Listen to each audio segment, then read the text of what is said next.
waxay ahayd xaflad si heer sare loo soo agaasimay oo ku qalin jebinayeen ku dhawaad 1,000 arday oo muddo sanado ah wax ka baranayay kulliyadaha kala duwan ee jaamacadda Muqdisho. xafladda waxaa ka qayb galay xeeralyaha guud ee qaranka Soomaaliya, wasiir dowlaha wasaaradda waxbarashada, maamulka sare ee jaamacadda Muqdisho, arday, waalidiin iyo marsharaf kale oo lagu casuumay. Gudoomiyaha jaamacadda Muqdisho, Dr. Ibrahim Maxamed Mursal, ayaa sharaxay ahmiyadda ay leedahay barashada cilmiga iyo darajooyinka lagu gaaro. waa maalin ku qiimo badan macallimiinta jaamacadda iyo hormuudada jaamacadda iyo maamulka dhammaan. waa maalin ku qiimo badan shacbiga Soomaaliyeed iyo dowladda Soomaaliyeed. maalin weyn weeye oo shacbiga Soomaaliyeed ugu tallaabsaday horumar.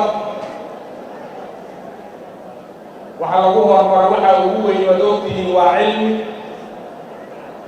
ummaduhu waxay isku dhaafeen waa cilmi.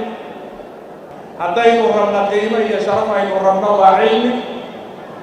qofkii isagu keligii raba inuu yeesho maal yeesho waa cilmi. kii raba inuu madax noqdo waa cilmi. kii raba inuu bulshadiisa qiimo ku dhex lahaado waa cilmi. ummaddii rabta caalamka inay meel fiican ka ahaatana cilmi bay baranaysaa, cilmiga ay xisaynaysaa.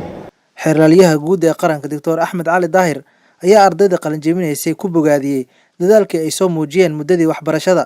sharaf bay ii tahay inaan maanta hortiina imaado munaasabad qalin jebin ah oo ay ku qalin jebinayso ku dhawaad 1,000 arday qiyaastii. wax yar baa ka dhigay siduu registrarku noo sheegay. waa sharaf, waa wax lagu farxo inay hal maalin ka qalin jebiyaan hal jaamacad oo keliya 1,000 arday.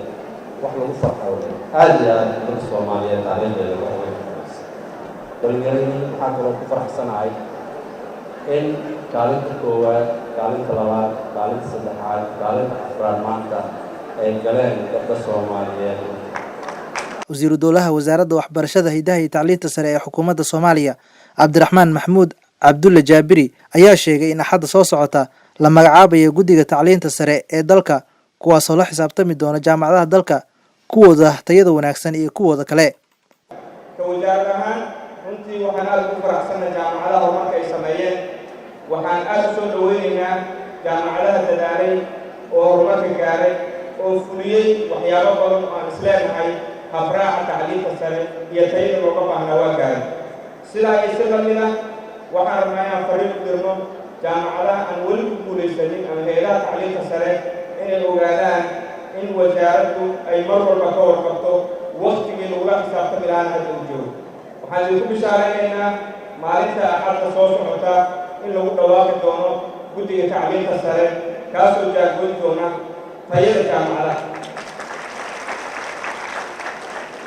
guddiga tacliinta sare waxa uu noqon doonaa guddi 2 arrimood xooga saara: inay qiimeeyaan jaamacadaha u qiimeeyaan, sidaa ay si lamid ah kulliyadaha culumta kala duwana inay qiimeeyaan.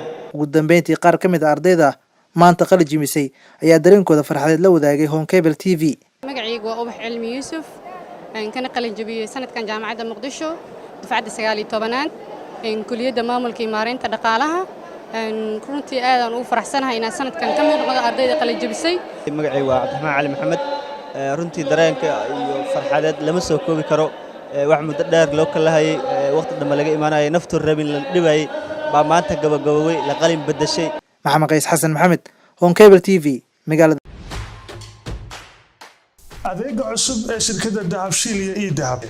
haddaba macmil, adeegan cusub ee casriga ahi waxa uu kuu sahlayaa in adigoo jooga gurigaaga ama goobtaada shaqo aad lacag ugu xawishid asxaabtaada iyo ehelkaaga jooga daafaha dunida.